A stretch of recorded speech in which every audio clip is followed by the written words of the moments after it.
Ginkgo Gorilla Studios coming at you live from the trees of Gotham City. I'm Braden, and with me, as usual, is Everest. We're in Gotham again, man. But we're not alone. We also got Darren Oh, McClemens. we are not. Let's I'm go. Vengeance, bro. What's up? You've been over on my other He is podcast like vengeance. so many times, but we got you over on Giggly Gorillas again, finally. Yeah, no, I was thinking prior to us kind of jumping on here, I was like, when was the last time me and Everest was on an episode? And I think outside of the trivia night, we've never done an episode together on this show, which is kind of crazy. That's Yeah, probably true. because I think the Yeah. only other one That- you've been on is the Scream one that me and you Yeah, did. where he was gone. Yeah, so Yeah, good to be here. that's crazy. Well, Darren, welcome Mhm. back to the Giggly Gorillas podcast. Thank you. Happy to have you on. I am very excited to be here because we get to talk about a newly released Batman animated series. It feels so good. Cape Crusader is out now. Everyone should go watch it if they haven't already. And Braden and I, being the massive Batman fans we are, we're super hyped for it. I know Darren was hyping it up over on his podcast on the pipeline in the months coming up to it, and he's been checking it out as well. So we figured Yep. we'll bring him on, get his take on it. He's a big DC fan as well. And yeah, how's it going, Darren? Happy to have you back, man. Thank you. Yeah, no, because I've talked about I've talked about the show equally with both of you guys separately, and it's just kind of like I think it was when I had you on, we were talking about like it's like this thing has been in development, like this thing has been like cooking on its train for a long time. They announced my Adventures with Superman and this show at the same time, and Superman came out with 2 whole seasons in between this just getting its first season, which is crazy. And obviously it was canceled for a while. We didn't know if it was even ever going to come out. Amazon finally came in and was like, "Hey, I guess we'll put this out. It's fine." So yeah, no, I'm very excited to talk about the episodes I have seen at least with you guys. It should be fun. Yeah, man. Happy to have you, Braden. We have Batman. We have more Finally, Batman we can he's talk back about. in animation. This is the first animated Batman show since Beware the Batman, I believe. And Yeah, and that was only like went for so a season or short. two. Like that barely counts, dude. In my book, this is the first real thing like this since Brave and the Bold. I know Beware the Batman had at this point like as many seasons as this, but Brave and the Bold to me is the last true animated series we've had with Batman. And to get something like this back, I'm so excited.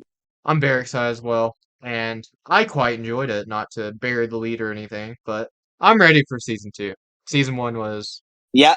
We'll get into it. It started a bit slow for me, but like once it found what it was, I think it's just a really enjoyable show. Yeah, I agree with that. I'll let Darren get into his overall kind of opinions too before we jump episode to episode. But I think that's kind of, at least among the people I've talked to, including you guys, the consensus is the first couple episodes, like the first 2 episodes of this season, aren't like bad, but they're nothing special. They're a little bit mid.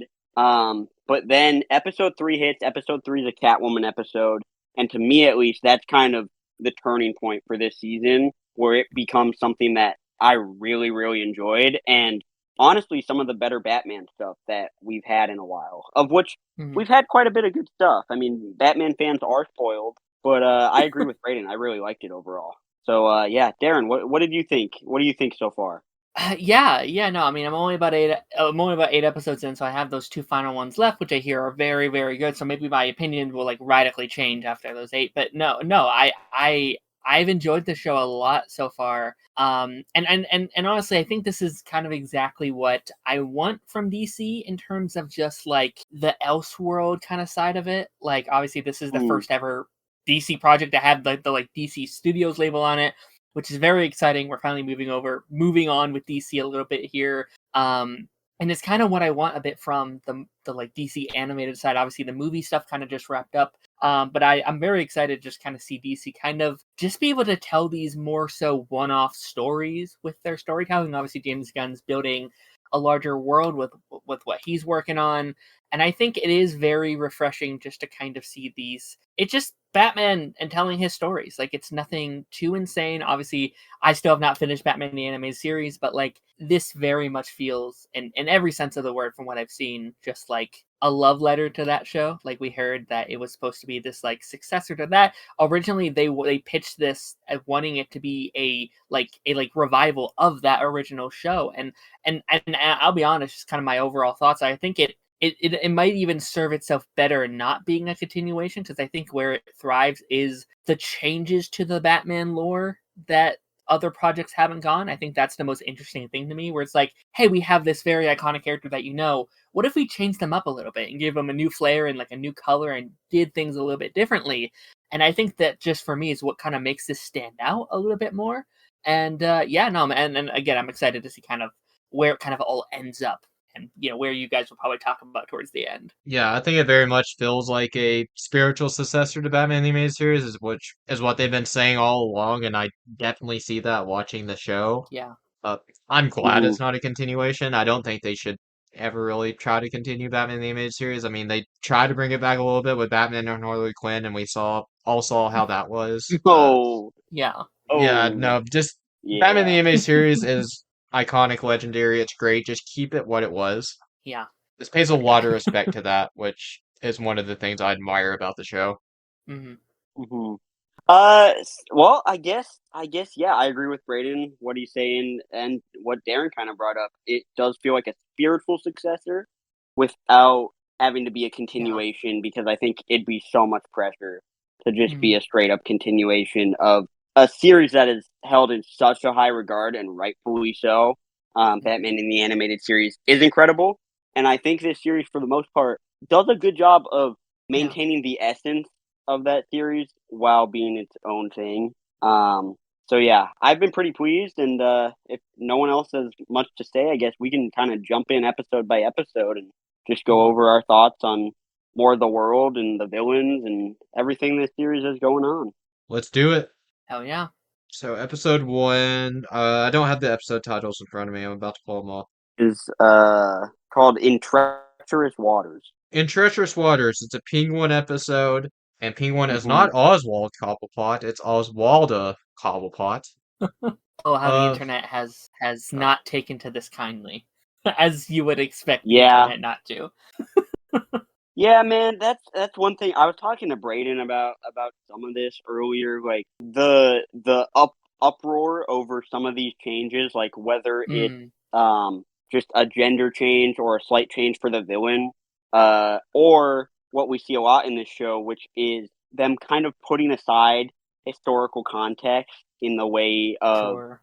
racism, sexism, for the time period, which is the 1940s. This show is very much set in that era, which I Yeah. think works for the show, and I think it's refreshing to be able to do the cool parts of the 1940s that work well with the noir, detective, gritty Gotham City and Batman ethos. And then also I think it's fun to try to change up some little stuff about other characters in Batman's world and see how it plays. And for the most part, I think this show does a good job. Most of the characters still feel at their core like who they are in the comics or how they're known to us. And if there's a little change here or there, I'm here for that. And I know Darren has some similar opinions on that sort of stuff. Mhm. Yeah, no, I mean, I think I talk about this a lot. I do think sometimes we're a little bit too adverse to change. I think trying new things and experimenting with the mediums that we love is so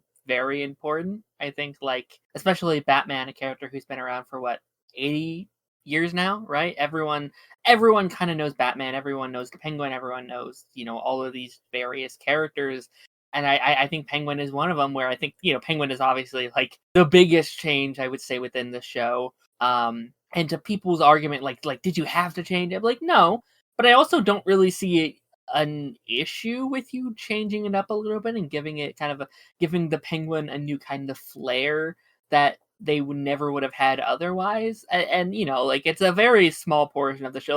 Like to the amount that people were complaining about it online, you would think that they were like a big portion of the show. From at least what I've seen so far, it's more of a one-off thing so far, at least. And I'm very open to having her come back in season 2 or 3 because I do feel like she's an interesting character that we could further explore. Yeah, the Iceberg Lounge was like on a boat as well. It's not even like Yeah. a club within Gotham. It's like this boat club. I didn't mind the sex change of the Penguin at all. I thought it worked in terms of what the show was doing. And I mean, at their core, it's still very much the Penguin, which I think you can say this for any of the characters they made any kind of changes to. At their core, they're still that character. Yeah. They don't tarnish the legacy or reputation of any of these characters. Mm-hmm. I agree. I agree with that. And overall, I thought this first episode was like a very fine introduction. I don't think Yeah. it's mind blowing. I don't think it's one of the better episodes of the show, but I do think for an introduction, it serves its purpose.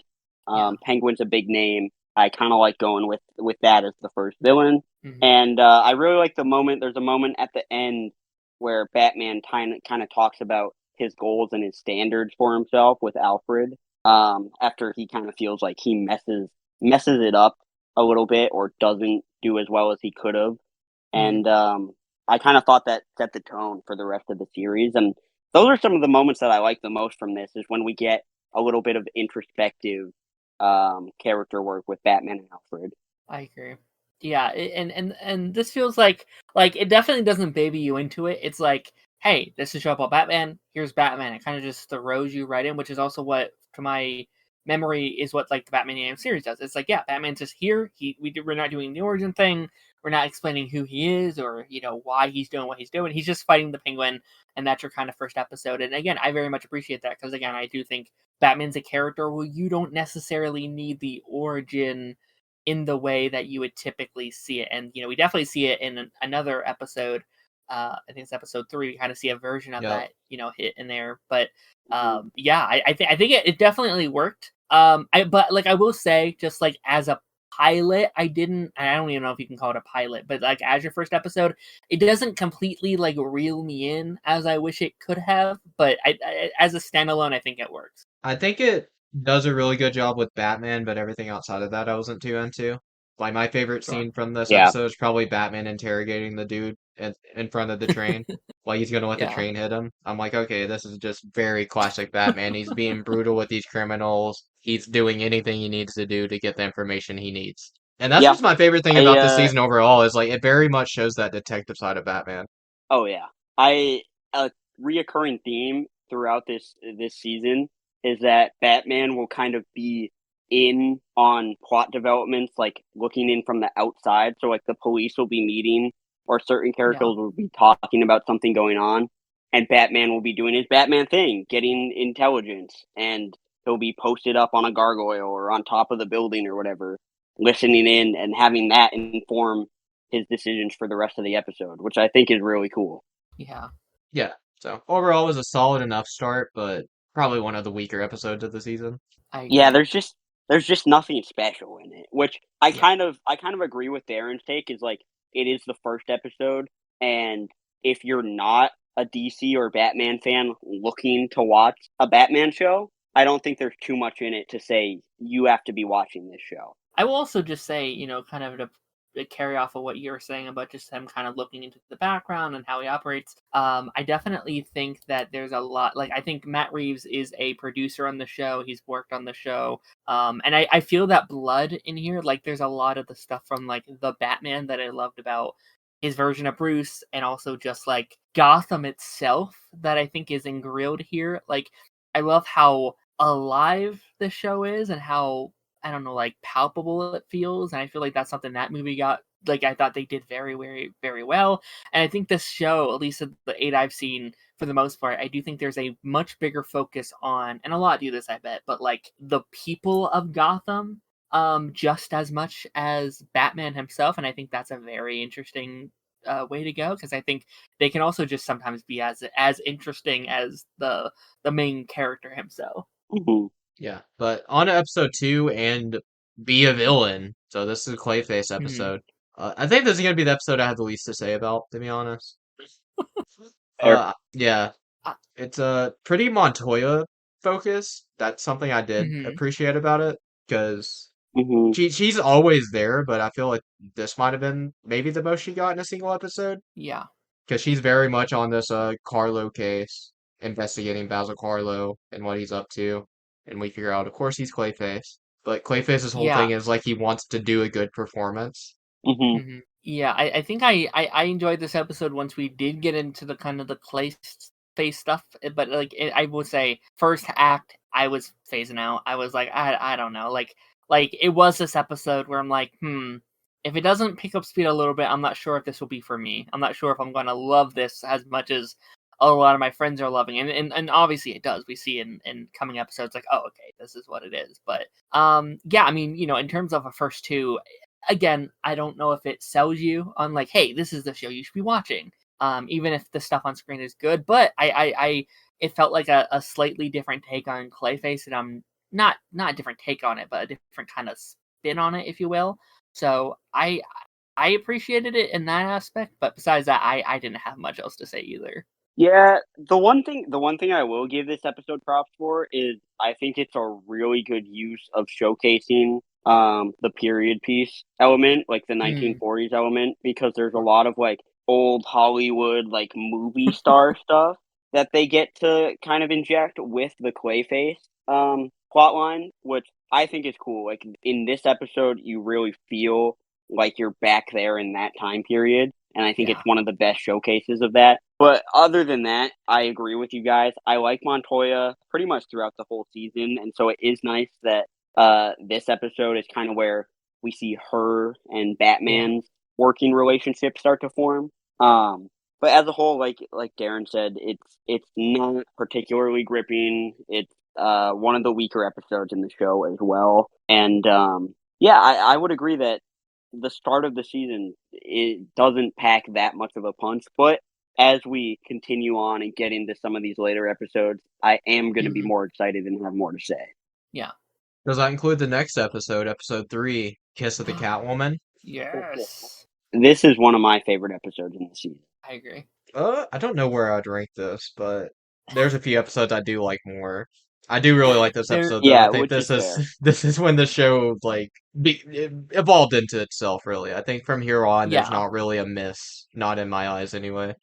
Hmm. There, there's the scene, and I watched this like in front of my grandma, and I think she was a little freaked out. But there's the scene, and not to jump right into it, but there's that scene where young Bruce comes into Alfred and being like, "They will pay, Alfred. I will take vengeance," and Oh it's yeah. just the creepiest little Bruce Wayne you've ever seen. It's like, Jesus, Bruce, go back to bed. This can wait till morning. Yeah, that Yeah. was Poor an odd little Alfred. moment. It's like, okay, imagine an 8-year-old kid running up in your room saying this. Like, I'm gonna do this, Alfred, and you're gonna help me. Yeah. then It's like, oh, okay, chill, bro. Um, but Catwoman's going that bankrupt is, in this episode hmm because she's living off of all yeah, her father's money. It never said what actually yeah. happened when her father did it. He's just kind of gone. He's in jail, right? They, Is he? I think he's in jail. Oh, Yeah, I okay. think he Yeah. got arrested. Yeah, that would make Um, sense. I have always been someone who's liked Catwoman in Yeah. Batman media, in different stuff. I know she's done a lot, and I get like there's some oversaturation, but as there are with most of Batman's major players at this point, Catwoman's always been a character that's worked for me. I like her dynamic with Bruce. They're kind of parallels, and I think this episode shows that off. I like that she kind of tries to play him romantically, sexually, whatever. I think that's an element that is pretty unique to her. I mean, we see some of that with like Poison Ivy as well, but not in this show, but just in general. So I like Catwoman, and I think this is a good episode for her. But I also really enjoy the subplot with the therapy and with sort of Yeah. his origin and his backstory and what makes Bruce who he is. Yeah, the introduction of Harleen Quinzel as well, setting up her Yes. character. Mm-hmm. Yeah, So I this think episode just overall adds a lot to the world that Cape Crusader is evoking. It's true. yeah, I don't know, I'm a big sucker for like therapy things in TV shows and like getting a little bit of an insider view of what these characters are going through. And if there's any character in fiction that needs therapy, it might be Bruce Wayne. Like he we see maybe her methods aren't the best in later on the show, but it's like, no, Bruce, this would actually be very good for you. And I actually really like the aspect of like, yes, this could help Bruce Wayne, but it could not help the Well, Batman, I if feel you like will. Like, I feel like this is a big part of why her methods become what they do because she can't have a breakthrough with yeah, Bruce. Like Bruce will not let his walls down, and she's upset yeah, about that. portion of it, yeah. Yeah, Yeah, but no, he gets very upset about it. But yeah, I agree. I love that they introduce Harley Quinn, or at least Harleen Quinzel, in this mhm, episode. Um, that's kind of a common thread. Is like characters are just woven into this show, yeah, pretty naturally. I feel like there's a bunch of different characters from the DC mythos that will pop up, yeah, and maybe necessarily they aren't a major player in their episode, but it still makes sense for them to be around. And that's something I've always mhm, loved is like comics should be like constant and comic book stuff should be constant. It shouldn't just be the only thing going on in Gotham City is yeah, who Batman is fighting each individual episode or movie. You know? mhm, Like there should always be different villains, always be different things happening. And so I like that about that. The one thing this episode kind of made me want to bring up is I'm gonna be honest, boys. I'm not a huge fan of the Bruce Wayne voice for this show. I'm not sure how you say the voice actor's first name. Is it Hamish Linklater? Uh, I don't know how you guys feel about him. I like the Batman voice a lot. The Bruce Wayne voice, mhm. I feel like could have been a little bit different. It took me It a while never to get bothered used me. to it.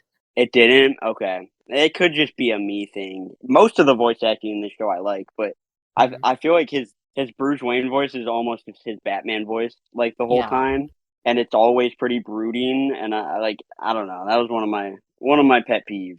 But for the most part, I like most of the voice acting. Yeah, no, I mean, I think it took me a couple episodes to get into it because I don't know. Like maybe it was just the Kevin Conroy thing where I've been watching so much of like Batman the animated series where it's like, oh my gosh, Mm, that's not it. And it does feel like again, it feels like you're jumping into an episode of that show, in many ways. So like maybe that's just why it took me a couple episodes to get into it because he's just in my head as like Batman. But no, I mm-hmm. mean, I think he did a good job, and I think most of the voice actors do a solid job.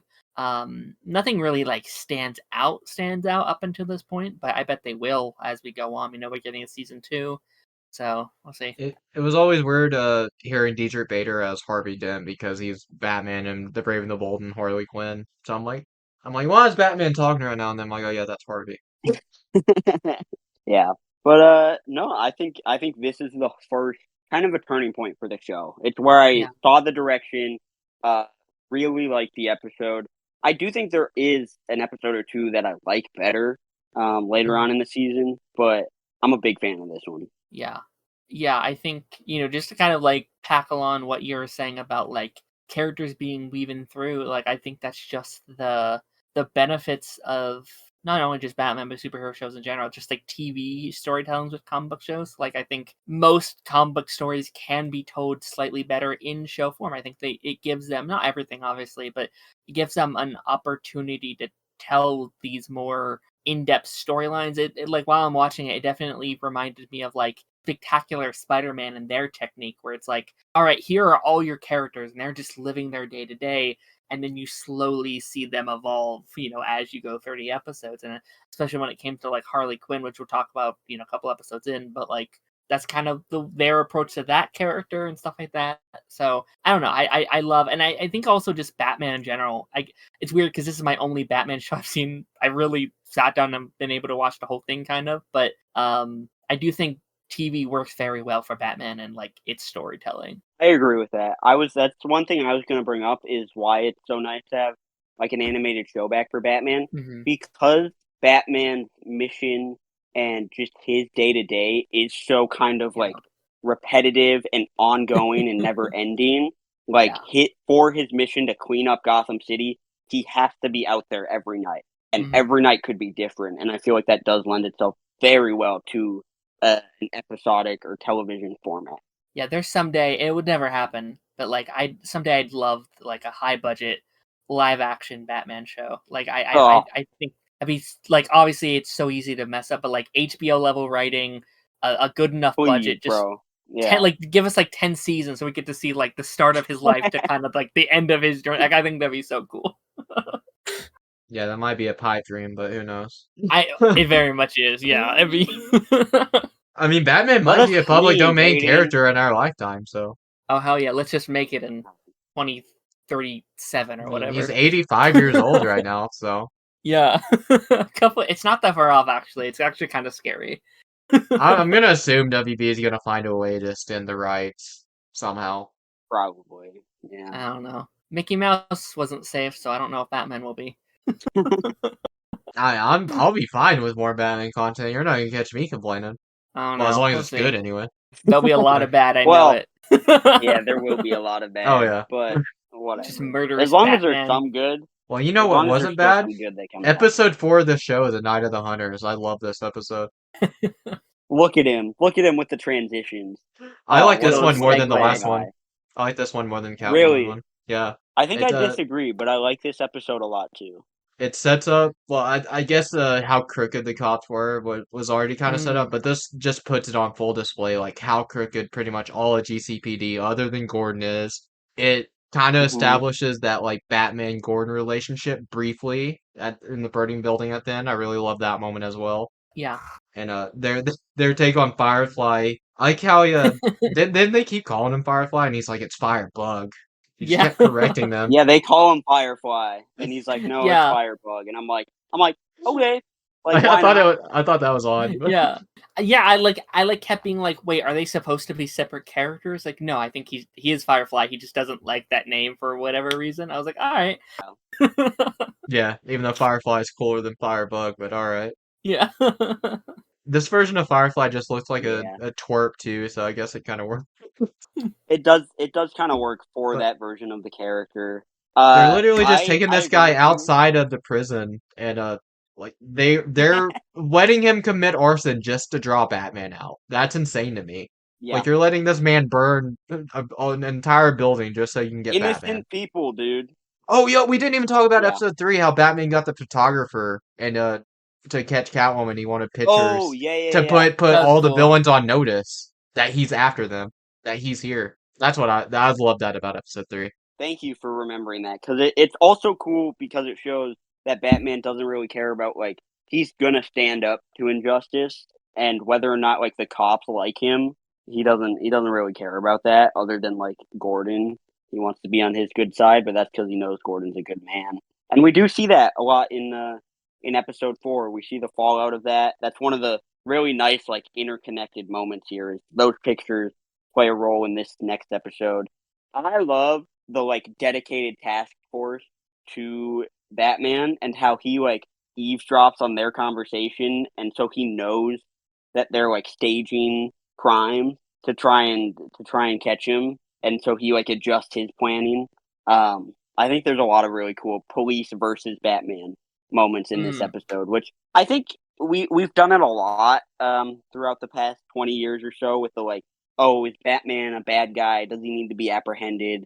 The police aren't really on his side. But it is a really cool dynamic to the character. And as long as Gordon's kind of on his side, or sees through that, which is usually how it is, I like it. Yeah, I always think I'm tired of it, but I feel like I'm always a sucker for those kind of storylines. Like, having watched 9 seasons of Arrow and they did that like every other season, it was like, all right, man. But honestly, like, it is such a fun storyline as well. Like, it puts Batman in such a particular situation where, like, all right, these aren't the bad guys, but they're in my way, and how do I navigate these guys to get through the people I actually want? And I actually really loved the aspect of this episode of bringing in, like, Harley and being like, well, our ways aren't working. Can you do your mind tricks and tell us what we need to do to get this guy? And I thought that was a very fun tactic. And they didn't play it to their, best advantage. Like, I think, again, just letting him out and being like, all right, burn things and then we'll get him. It was like, all right, maybe we should have done this, maybe done this a little bit better. Maybe get someone who actually wouldn't have burned down, an orphanage of kids or like whatever they did. But I don't know. A really fun episode. Yeah, that perspective you get from Firebug's point of view, where he's just like seeing everything on fire before it's actually burned down, was very Really interesting. cool. It's like, okay, Cool. I see why this guy's the way he is now. Yeah, just kind of showing the, like, I guess they kind of do this a lot in the show, just like the mental illness of all these different villains, I think, is really cool. And like why are they the way they are? And is it good? No, but that's the way they're seeing these situations, which I think is cool. Yeah, for sure. That moment, I also think it's cool because it's one of, for a show like at least this first season, I don't think it's extremely visually impressive, like the animation and everything, just how it looks. It's fine. Nothing in it bothers me. Like I don't think the animation's bad, but nothing also really stands out. But that was one of those moments where they, like how they illustrated the world on fire from that perspective. I thought was really cool. Like it made for one of the few like visual moments that stood out for me in the season. Yeah, for sure. Mm-hmm. Yeah, I wasn't like I would say it was not even like a critique, but it was one of those things where it's like, yeah, some of the animation does look a little bare. I don't want to say bare bones, but looked a little dry at times. And I do hope, and like obviously this is something that I think Amazon has kind of dealt with in the past. Like I know a lot of people don't like the Invincible art style that's been talked about, has been kind of gets thrown in that kind of as well. But I do think like especially like with Invincible and I'm not sure if you guys have seen the second season yet, but I do think it improves in season 2. Over the first season. So hopefully it's a thing where like each season they can get a little bit I'm not sure if better. this was animated by Amazon because I think this was done before Amazon bought it. I think they finished it. I think it Oh yeah, started it's possible. elsewhere, Or they could have but when they went reanimated over, some they of I it. don't. yeah. I mean, I Yeah. would assume that's why it took so long because it like they announced it was going over to Amazon like a year ago. So I assume they did at least some work on it. I'm honestly not sure though. Yeah. I'm not sure either, but yeah. It is Well, very insane looking back on a when this was supposed to be made for Cartoon Network. And it kind of makes sense maybe why they passed on some of these shows where it's like, I don't know how much current Cartoon Network you guys are watching, but like I feel like none. it's very Absolutely different. none. None.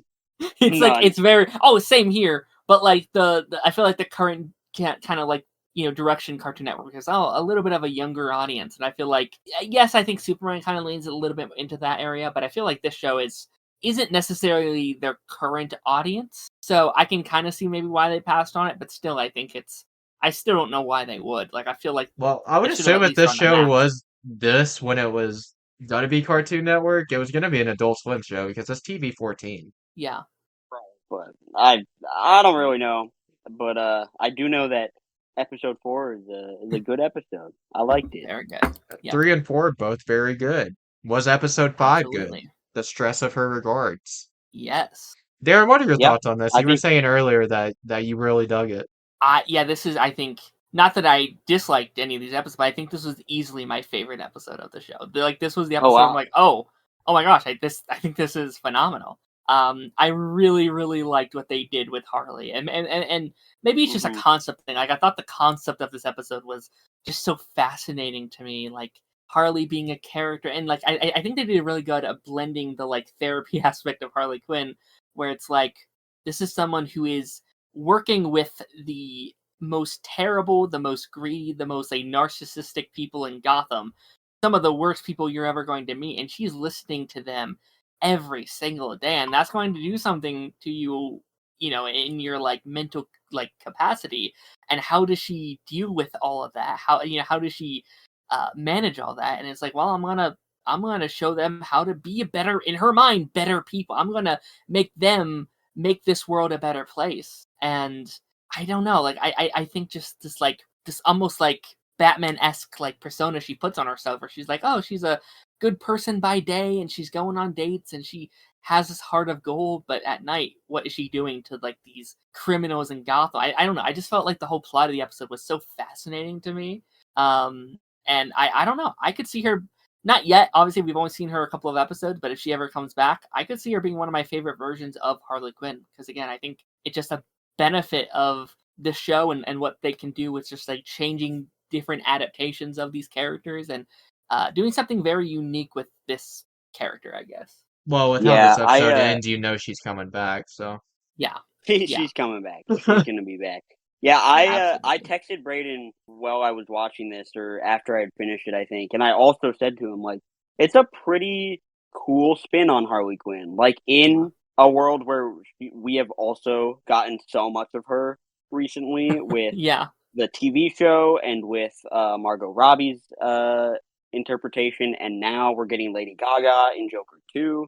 I feel like Harley's been done a lot, and I think this was a way to do her differently without the stress of the Joker and Yes. having to include him in her storyline, at least up until now.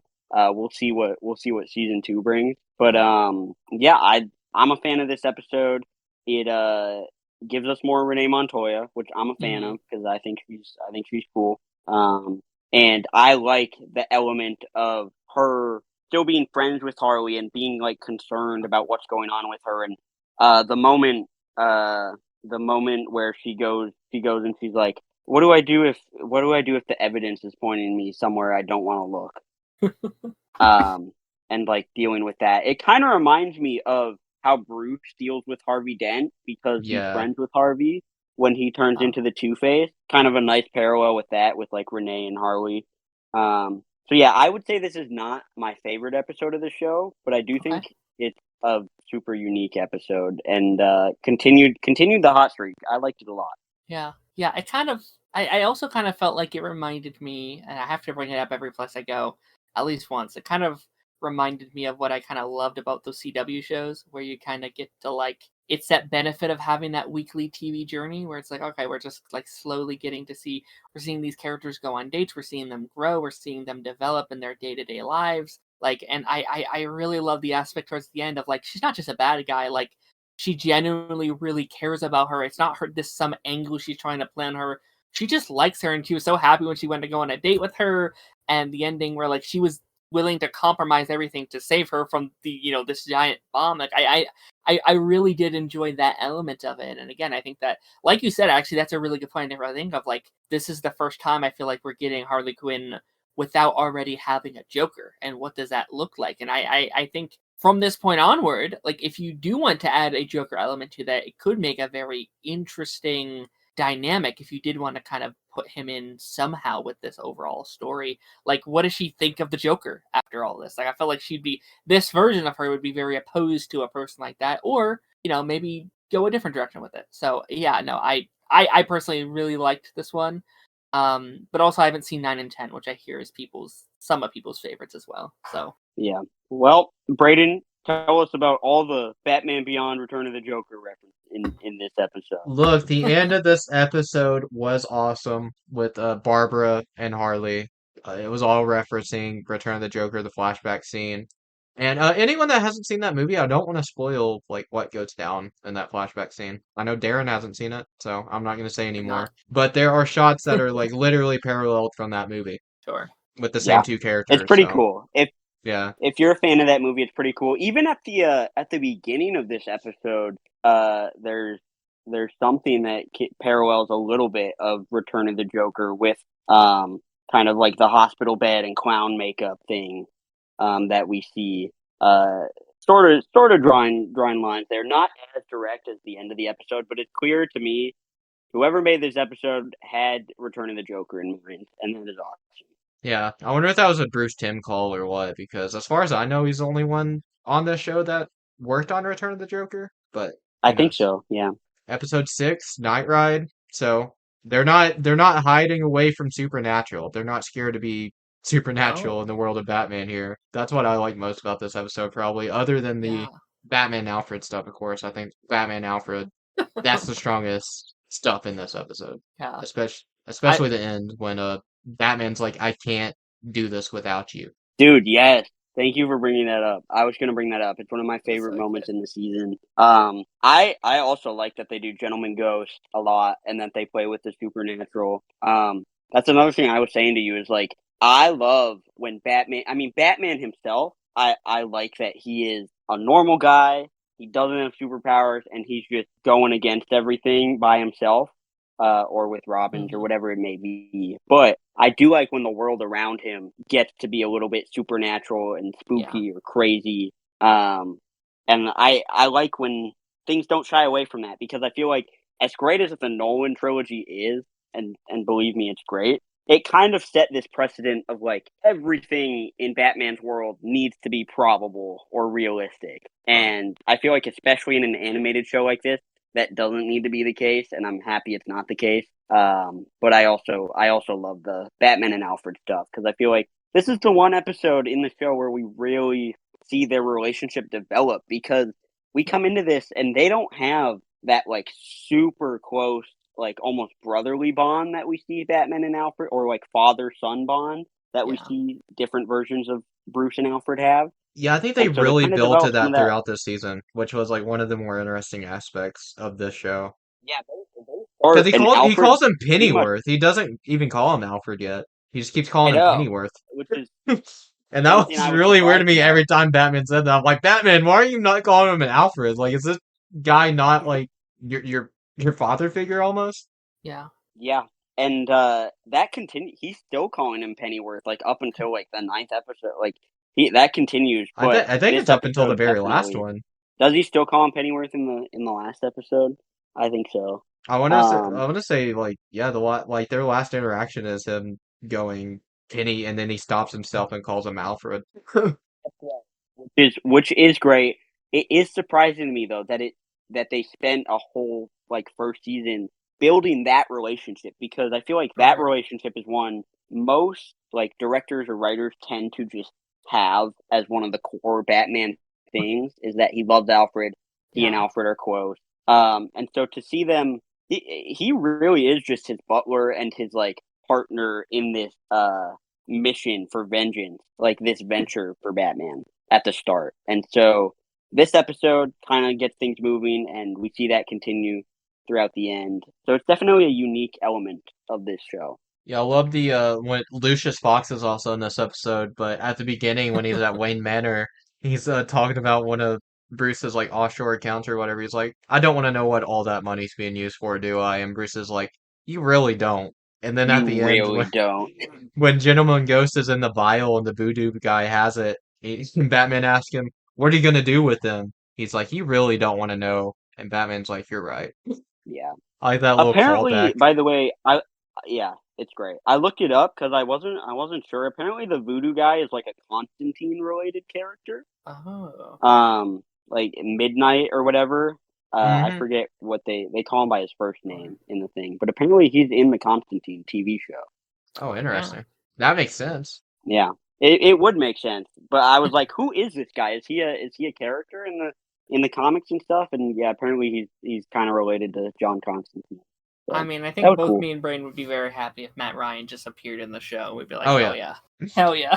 I'll take Matt Ryan and Constantine anytime, anywhere, any place. Season 2, guys. Let's do it. Braden would especially take Matt Ryan in the second half of a Super Bowl that his team is playing in Uh I get I Yeah, as get I get another well. that Matt guy Ryan. every time I type in Matt Ryan onto Google, it pops in that guy. I was like, oh, this son of a bitch. I don't want you.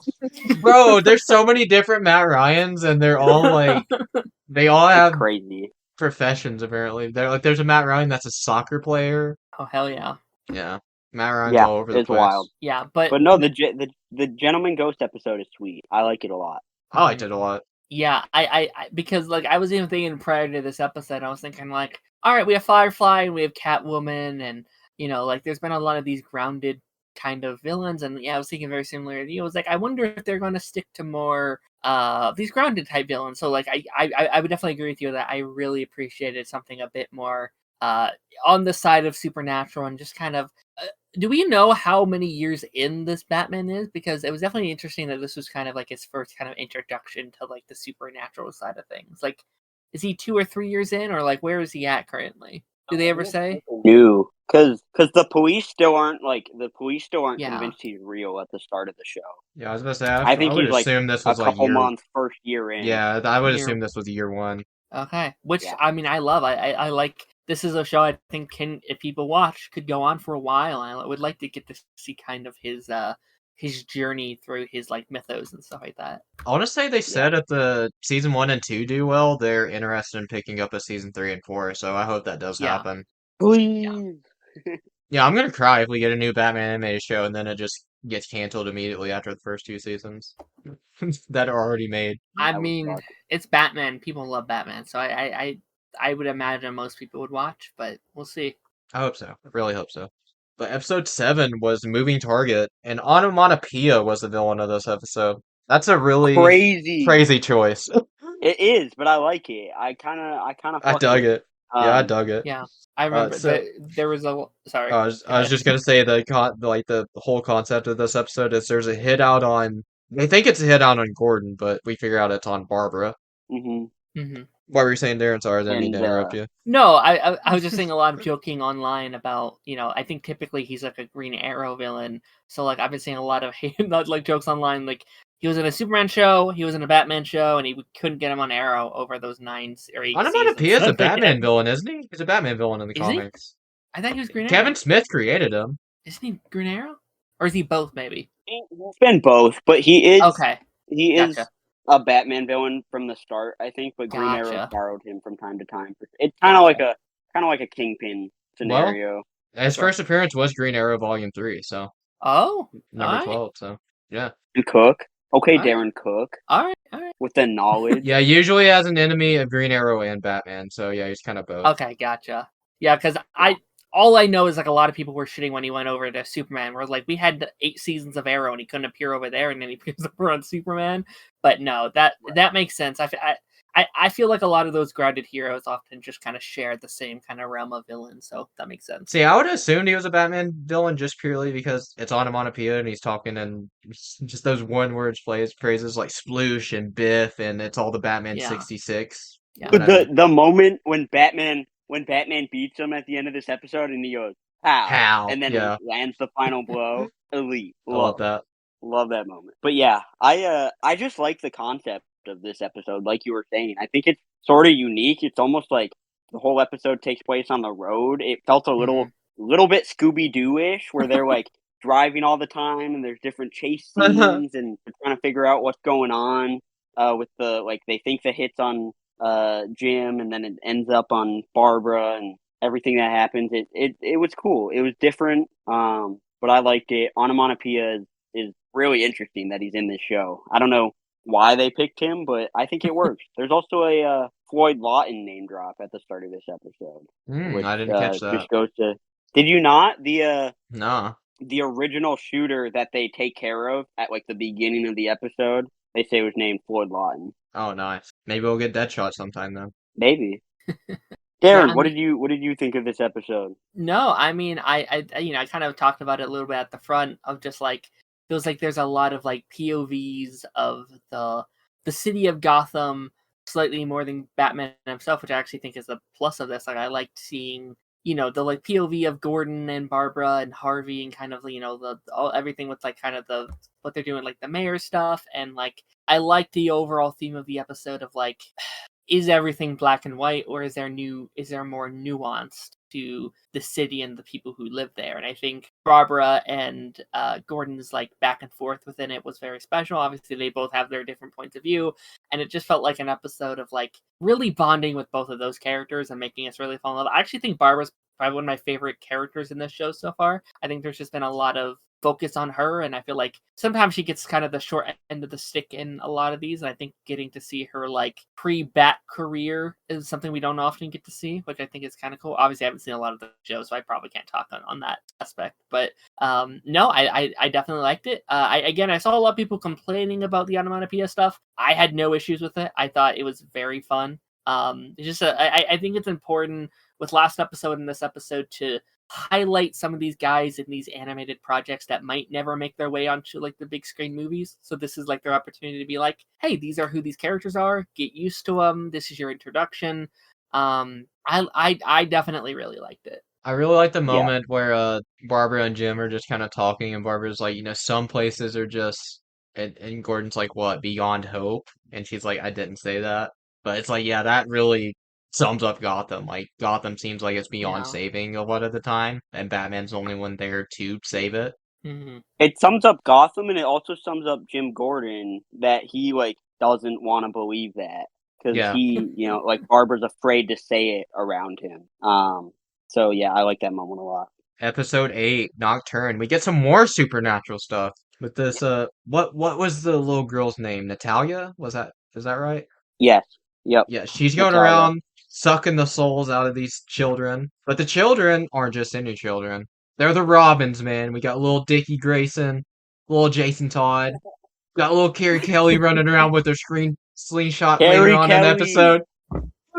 Dude, as soon as I saw her running around with that slingshot, the red hair, I'm like, whoa, they're doing Carrie Kelly. That's awesome. It's I'm it surprised is we didn't pretty get Tim awesome. Drake. I know, right? There was no Tim, which was kind of weird. Poor I know Tim. Darren said this is kind of as far as you got, right? You're working Mhm. your way through this episode. Yeah, I'm about So, halfway through this one, so This was a okay. fun one. I thought it was really Sounds fun. good. To be honest, for me, I think this is like my least favorite of the mm, back half or like back stretch of episodes. I just don't think it's as interesting as most of the other ones. I don't think it's bad by any means, and I think there are great moments. I love the Robin references, and there's a couple other Batman the Animated Series tie-ins or callbacks. Killer Croc working for the But as a circus. whole, yeah, that was fun. It is a fun episode, but as a whole, like there's not a true standout villain. Um, it's it just felt a little bit weird, especially placed this late into the season when the next two episodes are like so monumental and big, at least in like scale and storytelling. Yeah, I get that. I don't know. I liked it a lot. I think it worked nice as a little That's fair buffer, though. and you I got Leslie Tompkins in there. Like right. it introduced a lot of had a lot of cool stuff from Batman's world in there. It's definitely not as far as the narrative of the overall season goes. No, it's not important, but as an episode unto itself, I thought it was really fun. Yeah. Darren, what do you I know you're not finished with it yet, but what are your thoughts where you're at? um, yeah, I mean, yeah, when I'm about 9 or so minutes in, so I didn't get a good, huge kind of Oh, okay. bit of it all. But I mean, how they set up, I really like we're going with Harvey Dent stuff. I assume we're going the Two Face route with with all that stuff. And I actually really enjoy these last couple because like kind of the first half of it, I was like, okay, we're not getting a lot of like Batman himself and the Bruce, but I've really enjoyed getting a lot of Bruce Wayne in these last couple episodes, and just like Bruce Wayne going to like the carnival with the kids. I really like the scene when Harvey's like, screw you, old woman, I don't have time to talk about your kids, and Batman just comes in like, hey, what's up with this missing kid? Like, is there anything I can do to help? Like, I thought that was a really sweet moment. That's like sometimes, Bruce kind of sacrifices his own goodwill in opposed to Batman, but in this scene is like, oh yeah, no, he as Bruce, he still does also care, and he's trying to help out in the little ways he can, which I thought was nice. Yeah, I agree with most of that. I like I said, I think it's a fine episode. It does some really cool stuff. Just narratively, it doesn't stand out to me at all. But Darren, this is where we now get into stuff you haven't gotten to yet. So Yeah. I guess we can kind of leave it up to you. Do you wanna dip out, or do you wanna hang around as Braden and I talk through the last two episodes here? Yeah. I mean, I can kind of hop out and let you guys kind of talk about spoilers. I don't want to get in the way of you touching everything you want to get to, but yeah, thanks for having me, and I suppose I'll appear on Brain's other podcast, uh, pretty similar as well. So thanks for having me. Oh yeah, Absolutely. it was an absolute blast. You go enjoy the rest All of Loved the right, having show you on. because I will say I think episode 9 and 10 are my favorites. I'm all probably with right, everyone yeah, else. They're absolutely. they're I'll go good. check. I'll go check They're those out. definitely good. All right, guys. Yep. Thank you so Any much. Hmm? yeah. See you, Darren. All right. All right. Yeah, I didn't want to say it because he was like, "Oh, Two-Face." I'm like, "Yep, the end of episode He 8. was That's where like you get he's like, Two-Face." I don't know. I assume we're doing Two Face, and I'm like, well, if you just watch the end of that episode, He gets the acid. yep, he Oh, does get the acid. yeah. Episode 9 and 10. I I guess we do can like, honestly talk about them as a collective because it's very much the same story. which I appreciate. I do like the moment of Harvey like kind of standing his ground, not giving in to the corruption, and that's what causes him to become Two Face. I will say I don't love how this show in particular handled Harvey Dent, and it's totally like personal preference. I like when Harvey's more of like a stand up guy, like the White Knight Yeah. angle, before he becomes Two Face. This season and in this show, he is kind of a douche and like willing to take bribes or whatever, do different things to get elected. And I understand the politician angle as well, but just for me, I wasn't as big of a fan of Harvey, especially before he became Two Face. Just because I like the downfall of like truly good man who is Bruce's friend to tortured like half good, half bad sort of monster. And I also think it's kind of weird that like Bruce Wayne would be best friend with a guy like Harvey as they depict him in this show because he is kind of an asshole. But I don't know your thoughts on. He does get better as Two-Face. I think they handled that arc well. We'll get into it. Yeah, I pretty much agree with you. I prefer him to be the White Knight, stand-up DA, opposed to just big head politician. Yeah, it just works better for me, and I think there's more of a progression for his character when he becomes Two Face. But I still like you said, episode 9 and 10 are both really good. Episode 9, I would say, is pretty standard like Two Face story material, but I do really like the Bruce and Alfred stuff in this episode with Alfred kind of trying to help Bruce through a blind spot that he has with Harvey. As he figures out how to deal with that. Montoya has some good stuff in here, and then episode 10 is just like bonkers fun and like wild. And I'm excited for season 2, dude. I need it now. Yeah, Alfred's the one that kind of gets it in Bruce's head that like Harvey's not the guy you used to know. He's not that same guy anymore. Harvey's gone. Yeah, Because he's like, yeah. oh, I just Which thought that's kind of Alfred's role.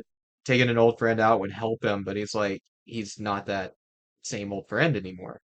He's not that old friend. Yeah. No, all that And stuff that's is just really well heartbreaking. done, and like it. God, dude, it is that whole scene. When Harvey's like the Two Face side of him is coming in, and he's like Oh, muttering in the things about restaurant? how he wants to like kill. Yeah, the restaurant, how he wants to kill people who aren't even doing anything bad to him, and then he takes off all the masking tape or Yeah. whatever he's got on it, the bandages. This is what you want to see, Um, isn't it? I know it is. Yeah, that seems really good. I also like the Two-Face look for the most part. I think it's cool that they kept the other side of his skin normal and he's just like deformed because I think we see so many Two-Face iterations where it'll be like super discolored and I'm like, I don't know if Acid, I mean, I guess Acid could do that, but I kind of like that it's just like the I'm same. I mean, his hair's different, I'm but surprised they set up the double-sided coin, but we never got the good head, bad head coin. Like we never got Two-Face split for like someone's life. Like he was just murdering people because the bad side was taken over. true. I didn't think about that because we do see the Because other double-sided like what's coin. the point of the coin if Um, you weren't gonna do that? Yeah, I don't know. I mean, he does when he kills like the first person as Two Face. He does ask the guy like, "Let's flip a coin," and then the Yeah. guy's like, I'm "We not shouldn't I'm decide that on a yeah, coin I'm not flip." leaving a guy's And he's life like, up to chance, and he's like, okay, but he still needs to pay, and he just shoots "He's him like, straight up. you're right," and he just shoots him. But yeah, I don't know. They do leave that part out. So overall, I'm a little bit mixed on Two Face. I think there's a lot of good stuff, and the stuff it sets up with Bruce and Alfred, I love. But I don't know. It's not my favorite interpretation of the character. Maybe we'll see more. Thoughts will change, whatever. But I do think the end of the season sets it up very nicely for more. Like you were saying, can't wait for season 2. I guess spoilers, but it's looking like we're getting Joker, which I kind of expect. You kind of expect. But I'm pumped. Yeah, I'm surprised they held off until season two, but I guess it makes sense. Yeah, I think Batman's more we've had a established. lot of Joker, and yeah, get Batman more established because I feel like Joker is best used as a character where he is totally challenging and almost opposite to Batman's beliefs.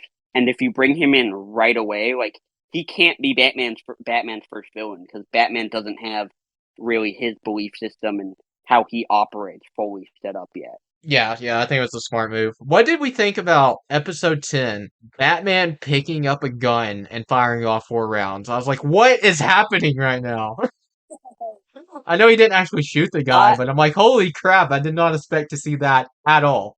I kind of like the moment for that very reason. Like you wouldn't expect it, and it just shows how much like that situation weighed on him that he would do it. And I like it because he didn't shoot. If he would have shot him with a gun, I would have been anti. I would have been like, that's not Batman. He doesn't do that. But to show him pick it up, I feel like that sort of struggle.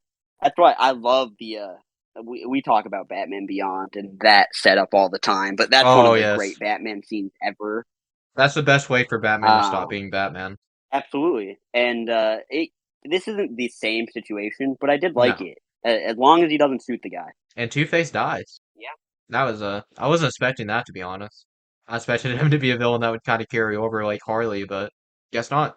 Maybe they do something crazy and bring him back, but I think it's likely he's gonna stay dead. And Probably. I mean, there's still so many yeah, I don't villains they know. haven't even played with in this world, like Riddler, Freeze, Ivy. Yeah, for sure. So I think they'll keep him dead. Two Face is one of those characters you don't need to be recurring because it does work. I think because it's so personal to Bruce. And so if it is like a quick, oh my god, that happened, like I lost my friend, I feel like it works. And having him stick around would also be fine, but it wasn't something I was upset about. I think for the most part it works out. Yeah, I like that he died saving Barbara too. So he went out Yeah, a that was hero. good. He went out a good guy. How Hmm. Bruce would want to remember him. For sure. But yeah, dude, I really hope we get Riddler next season because I think Riddler in this sort of universe, just like the '40s aesthetic, the noir detective vibe from Yeah, Batman, it would be awesome. Freeze Riddler, would be great Scarecrow. too. Scarecrow would really work. Scarecrow would work. Um, if they want to do an onomatopoeia, like smaller villain type thing, I think Pig would be really cool. Professor Yeah, Pig. Professor Pig, that would be awesome. There's a lot they can still do. I wonder if they'll dive into like Man Bat. I mean, if you're trying Could to get see like something like that obscure, like happening. I could see like a Calendar Man working in this universe. I think the benefits of this time period is like everything is already a little inherently like comic booky or silly to the audience just because it's so long ago that you can do something like Calendar Man where it's a little bit corny but it works. Yeah, and I mean, Calendar Man can go in a lot of like darker directions. That's true. That's true. So So who knows? Who knows what we'll see? But overall, very happy with season one. I it just feels good to have something like this back on TV, on streaming. It had been too long, truly. yeah, really, I'm hoping they announce whenever season 2 is going to be released pretty soon because I just want to know when it's coming. We know it's coming, but I would like to know when exactly now that season 1 is out. Yeah, me as well. But yeah, I think that about does it. We went through quite a bit with the help of Darren there for a while. Yeah, it's it's a Batman show I'm happy with. I'm happy we got a Batman show back. I'm happy it's a Batman joy, a show I enjoy, and it's different than any Me of the too. other Batman shows we've ever gotten to. So Yeah, which I mean, you kind of have to be different at this point. There is so much Batman, it reminds me of and the Batman obviously, 2004 in a lot of ways. yeah, I see that as well. Which, dude, I want to rewatch that show again now. Talk about some of the coolest and strangest, just like visual looks in Yeah, Batman and like Batman's world. That show has them. but it's awesome. Yeah, it's sweet. Even like when Firebug showed up, and I was just thinking about Firefly from the Batman 2004. And I was like, oh man, he looked so cool. Bro, that's the I love coolest that show. Firefly has ever looked, in my opinion, is in that show. He looks It's so so sick in sick. that. He's awesome. He has one of the best costumes or like looks in that show, I think. And it's just Firefly. It's like black and orange with he's got the tank on his back. It just looks sick. It's sweet. But enough about the Batman 2004. Maybe I'm sure we'll bring it up again at some point on the Probably. pod. But I'm sure, yeah. That show's always in my head. Like most Batman shows are. Cape Crusaders gonna join the ranks with all the other ones. yeah. But until next time, But I guess that's been it. I guess me and Everest are gonna go back into yeah. hibernation. Yep. Darren already is hibernating, and we're gonna go join him. But shout out to him for coming on. It was a blast, and we'll see you guys next time with whatever we end up talking about.